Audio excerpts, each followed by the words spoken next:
नाम की कमाई। शब्द या नाम की कमाई के द्वारा ही हमारा ख्याल विषय विकारों, शराबों, कबाबों, दुनिया के धंधों, बाल बच्चों के मोह, कौमों, मजहबों व मुल्कों के झगड़ों में से निकलता है और मालिक की भक्ति की ओर जाता है। इसीलिए गुरु साहिब शब्द या नाम की महिमा करते हुए फरमाते हैं कि ये वाणी सचखंड से उठती है और हमें साथ लेकर वापस सचखंड में ही समा जाती है।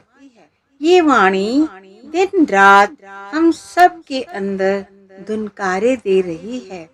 हम अपने ख्याल को 9 द्वारों में से निकालकर शब्द के साथ जोड़कर वापस उसी जगह पहुंच सकते हैं जहां से शब्द आ रहा है। इसी वाणी ने सारी दुनिया की रचना की है। इसके आधार पर खंड ब्रह्मांड खड़े हैं।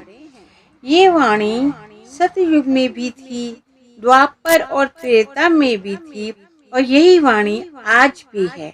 ये वाणी कभी नाश नहीं होगी, कभी फना नहीं होगी। ये वाणी उस अविनाशी वाणी की महिमा करती है।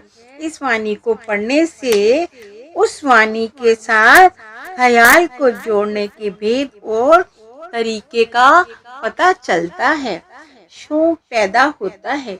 ये वाणी हमारा साधन और जरिया है। ये वाणी हमारी मंजिल है। इस वाणी को रचे हुए तो 500-600 साल हुए होंगे, लेकिन उस वाणी ने तो सारी दुनिया की रचना की है।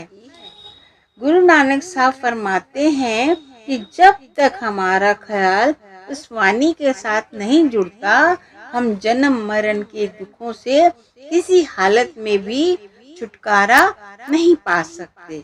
असल में जो हमारा गुरु है वे वाणी है। उस वाणी को चाहे शब्द कहकर पुकारें, चाहे नाम, उस ताकत को कलमा बांगे आसमानी, इसमें आजम, चाहे इस लफ्ज के द्वारा याद कर लें। अलग अलग महात्माओं ने अलग अलग लफ्जों के द्वारा उस ताकत की महिमा करने की कोशिश की है।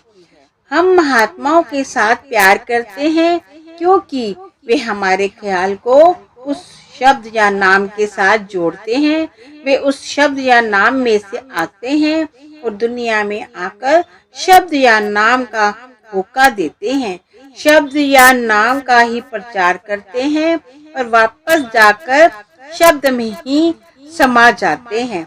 हम भी उनके प्यार में बंधे हुए वापस जाकर शब्द में समा जाएंगे, क्योंकि जहाँ आशा तहाँ वासा।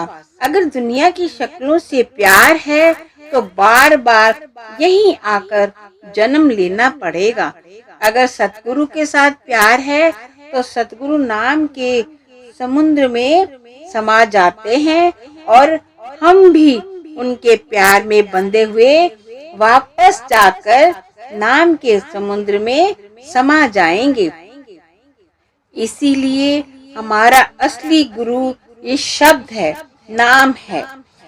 वे परमात्मा एक है, सबका बादशाह है और संत महात्मा उसकी भेजी हुई सरकारें हैं।